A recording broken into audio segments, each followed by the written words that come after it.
So now in example 1, we're actually going to calculate the cross product of these two vectors. So this is similar to the situation that I just had in the other video. We've got u and v, except now I've told you the angle between them. And I want you to find the cross product of u cross v. So the math here is very easy. Finding the magnitude is not going to be a challenge. It's just going to be the magnitude of u times the magnitude of v sine theta. So plugging in the numbers is, there's vector 20, and v is vector 30, and the angle between them is 30 degrees. And so the sine of 30 is 0.5, I think, times 30 times 20 is 300. So the magnitude is 300. We, however, need to give the directions. So we're going to add that little unit that I had before. So they're little normals. So it's like 300 little normals that are perpendicular to both of them. All that remains is trying to figure out if this comes into the board or out of the board, or in your case, into the page or out of the page. And so you need to use the right-hand rule. Hopefully you realize that your fingers will be on the top vector curling down towards the v vector, so your thumb is pointing into the board. And this is u cross v. It's actually, now that I think about it, different than the one that the blue one you saw in the other video. So the fingers are along u, curling down towards v, and it goes into the board. So we actually write that into the sheet, I guess, for you. Okay, so that's an important way to answer this question. You need to have both the magnitude and the direction with your little normal symbol here, and whether it's into or out of the sheet. One thing that I mentioned in the other video that you can add into your notes right now, we know that u cross v is not the same as v cross u, because the directions will be different. So in this case, u cross v is into the board. V cross u, if you take your fingers and roll them on v and then roll them towards u, your right hand thumb will be pointing out of the board. So they're not equal. However, since it is multiplication, the magnitude is going to be exactly the same. Your v and u will be backwards, and it'll be 30 times 20, but the angle between them is still sine 30. So you'll still get the 300. So the magnitude is equal regardless of the order in which you take it, but the directions are different. And since cross product produces a vector, the vectors will be different. All right. Now, this is an aside, and it's going to explain how we can actually use cross products to figure out the area of a parallelogram. So we won't do that. We won't use the cross product yet. I'm just going to explain to you why this works. So here I have, this is just off to the side, a parallelogram. And I'm going to draw two vectors. I'll draw a vector here. That is the, let's call that the v vector. And this one I'll call the u vector.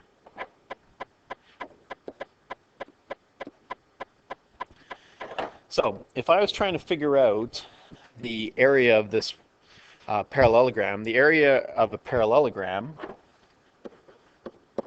is base times height.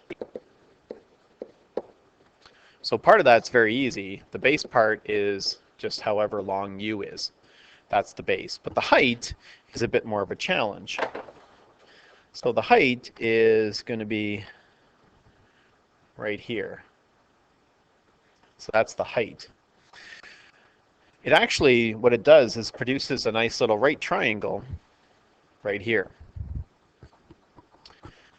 This side's the hypotenuse of that right triangle, and this side is the opposite. Theta is the angle between the two vectors. So if I was actually going to calculate how big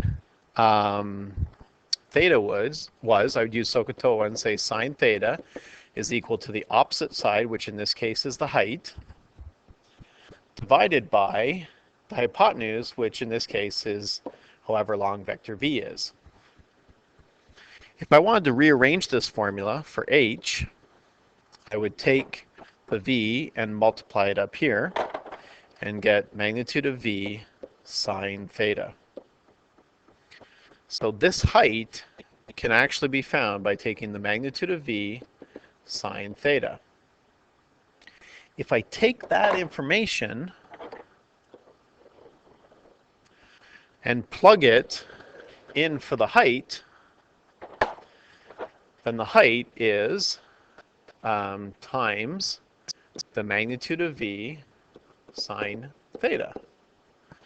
Well, if you look at that, magnitude of v, u times the magnitude of v sine theta, that sounds an awful lot like u cross v.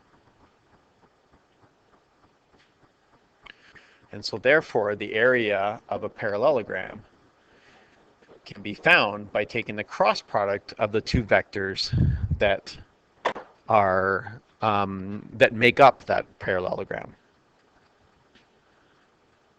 So this is the purpose of this slide, is to show you how you can use, or how the proof that the cross product is how you can use, what you can use to find the area of a parallelogram. The next example actually does it. So find the area of the parallelogram defined by vectors u and v, where u is 20, v is 40, and the angle between them is 25. So for starters, what does that vector, or that parallelogram look like? Well, let's just draw a vector here, and I'll call that v, I guess, and I'll call this vector here, it's going to be smaller, is 20. So I could do it u and v differently. I've just decided to put v along the bottom here because it's longer. Here's u at 20. And notice that these two, the angle between them is 25, so let's put that in there. These two vectors define a parallelogram. And I think you will see here, if I actually clone this guy and put it up here, I'll change the color just so we can see that it's a little different. I'll put it light blue. No, you probably won't be able to see that. Let's go purple. No. I'll do orange.